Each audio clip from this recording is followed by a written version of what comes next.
worlds. Amazingly, there is greater diversity of trees where the forests are submerged than anywhere else in Amazonia.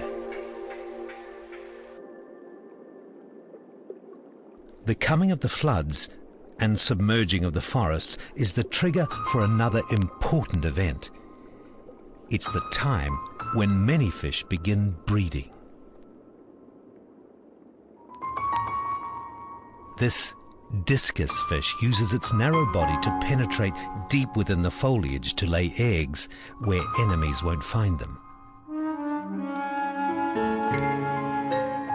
It constantly watches over the precious brood for 2 days until hatching.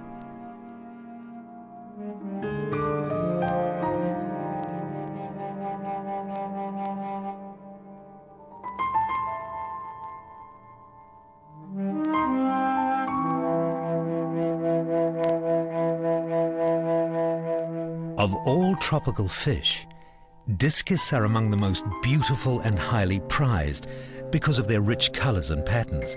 But during spawning, their bodies lose the rich pattern and become darker as they prepare to give their offspring a precious gift.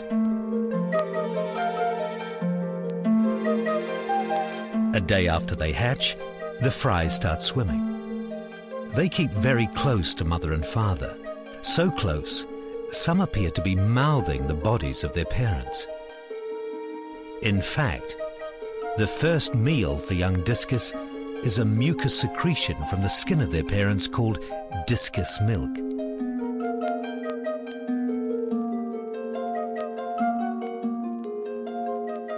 This special meal gives the young a great start in life.